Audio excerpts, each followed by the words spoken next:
BA second year के paper second के एकांकी से संबंधित जो आपकी पाठ्यपुस्तक है उसके अंतर्गत आज हम अंतिम एकांकी कैक्टस और कमल की समीक्षा करेंगे। इस एकांकी के रचयिता लक्ष्मी नारायण रंगा है, जिनका जन्म बीकानेर में हुआ था।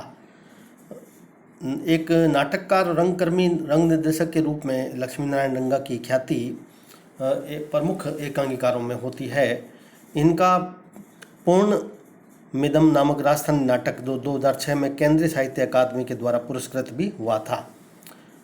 बहुमुखी प्रतिभा के धनी लक्ष्मीनारायण रंगा ने लगभग 44 पुस्तकें प्रकाशित की है।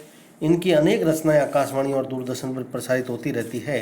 नाटक, एकांकी, कविता, लघुकथा, गजल, निबंध, प्रौढ़ साहित्य, बाल साहित्य, इन सब पर इन्होंने अपनी लेखनी चलाई है और आज भी निरंतर वे लेखनी में सक्रिय हैं।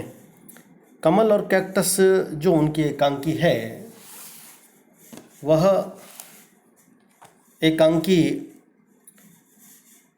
एक उद्देश्य प्रधान एकांकी हम उसको कह सकते हैं, क्योंकि इस एकांकी के माध्यम से युवाओं को एक संदेश दिया गया है कि वे गलत संगत में न पड़ें और अपना जीवन नशे में बर्बाद न करें।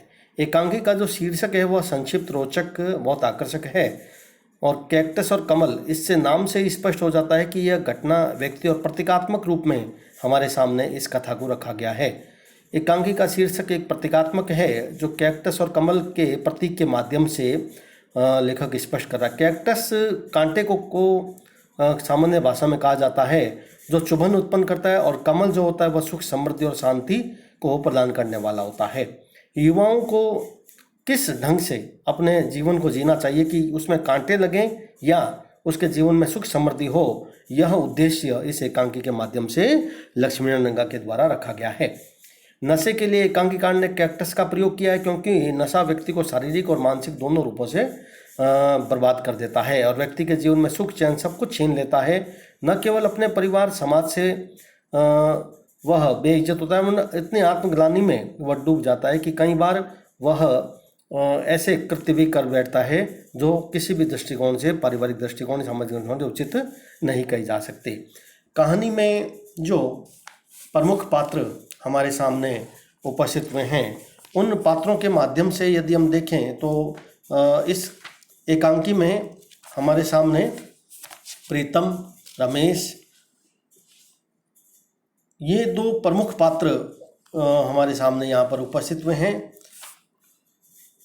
और इसके अलावा यशोदा, नरेंद्र, इंस्पेक्टर, ये अन्य महत्वपूर्ण पात्र हैं। और अन्य जो एकांकी के अंतर्गत अन्य जो महिला पात्र हैं, उनमें मोहिनी, राखी और पूनम है। इस एकांकी के अंतर्गत प्रीतम और रमेश, जो कि नशे की लत के शिकार हो चुके हैं, वे अपराध की दुनिया में चले जाते हैं और उनका सुख, चैन सब कुछ खत्म हो जाता है।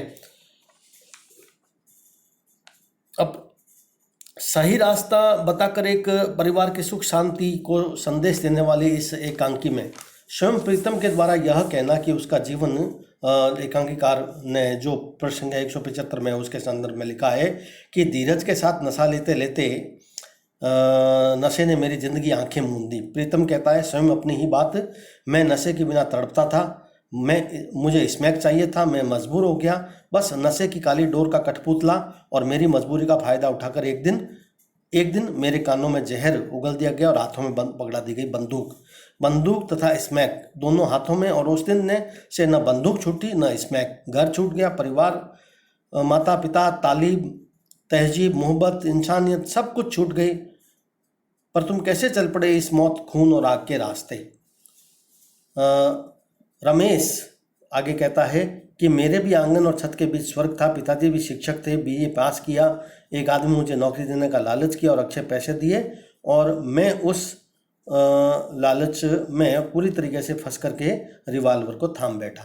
तो इस एकांकी में जो प्रीतम और रमेश की जो बातचीत है वह स्पष्ट इससे पता चलता है कि एकांकी में एक युवक जो होता है थोड़े से लालच में अपराध की दुनिया में चले जाते हैं और अपने परिवार का सुख शांति पूरी तरीके से नष्ट कर देता है। एकांकी के माध्यम से एकांकीकार ने हमें यह संदेश दिया है कि आज की हमारी युवा पीढ़ी जो एक बेरोजगार है, पूरी तरीके से बेरोजगारी आज भी हम देख रहे हैं चारों ओर, छाई हुई है और पूरी तरीके से सभी लोग बेरोजगारी के शिकार हैं। और काम न मिलने से जो समाज के जो बुरे लोग हैं, समाज कंटक हम जिन्हें कह सकते हैं, उनके हाथों में पड़ करके वे अपना जीवन बर्बाद कर लेते हैं।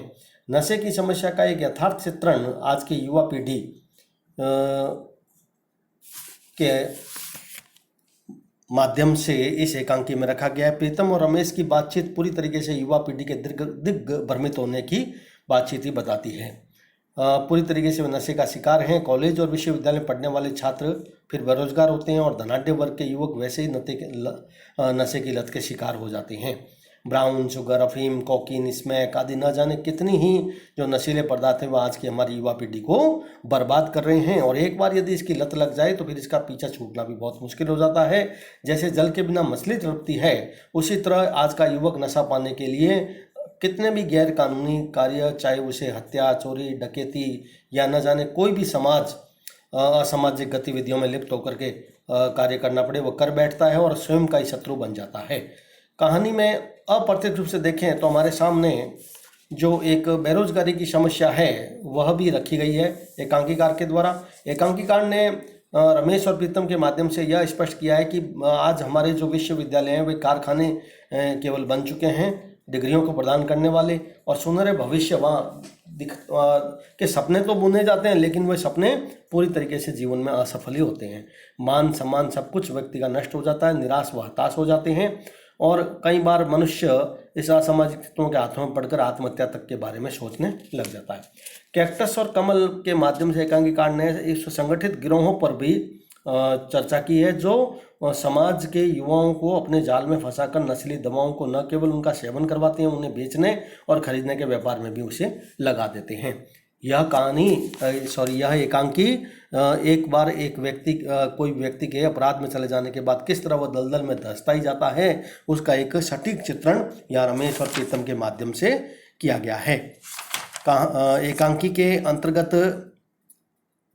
रमेश अपने परिवार के प्रति जो मोह होता है उसको भी व्यक्त करता है कि मुझे मेरी छोटी बहन से बहुत प्यार था, राखी मुझसे बहुत प्यार करती थी, रात को सोती मेरे साथ ही, खाना मेरे साथ खाती। एक बार राखी के दिन में मैं शहर से बाहर चला गया, लौट न सका। राखी ने उस दिन कुछ नहीं खाया।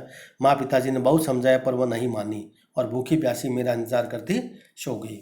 इस तरह से इस एकांकी के अंतर्गत एक भावात्मक दृश्य भी रमेश के माध्यम से एकांकीकार के द्वारा रखा गया है कि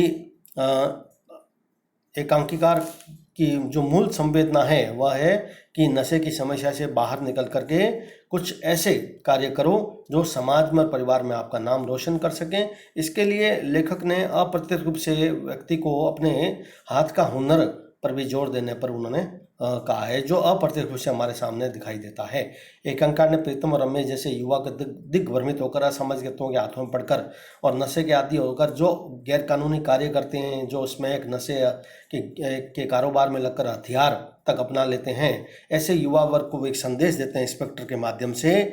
जब इंस्पेक्टर अंत में कहता है कि बंदूकें छोड़कर युवकों को संदेश दो कि कोई भी इस मौत की राह में कदम न रखें, तुम्हारा यह उपहार दुनिया का श्रेष्ठ उपहार को कर दो बहन की मांग पूरी। और इस तरह से इस एकांकी का अंत होता है, जो इंस्पेक्टर के माध्यम से एकांकीकार समाज के युवाओं को एक संदेश देता है कि अपने मान सम्मान को बनाए रखने के लिए मनुष्य को नशे की प्रवृत्ति से दूर रहना चाहिए, जो न केवल शारीरिक व मानसिक तौर पर मनुष्य को कमजोर बनाता है, पारिवारिक सामाजिक प्रतिष्ठा को धूमिल कर देता है।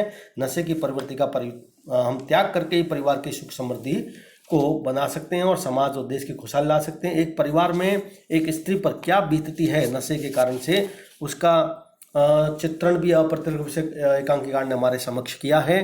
किस तरीके से जो एक वृद्ध माता पिता जो होते हैं, उन जो संतान होती है से वे आशा करते हैं कि उनकी देखरेख करें, लेकिन वे युवक नशे के कारोबार में पड़कर न केवल अपने वृद्ध माता पिता की देखभाल से वंचित रहते हैं, वरन आर्थिक दृष्टिकोण से भी अपने परिवार को डुबो देते हैं।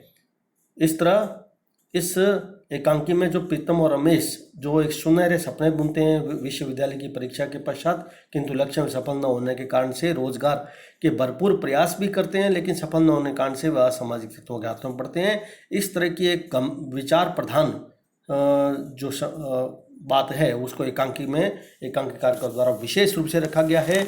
वास्तव में यह एकांकी बहुत ही सार्थक एकांकी है, जो समाज की एक महत्वपूर्ण समस्या जो हमारे सामने है, जिसमें दो समस्याओं को आपस में जोड़ा गया है, एक नशा और दूसरी बेरोजगार, उसको गहराई से एकांकीकार के द्वारा अभिव्यक्त किया गया है।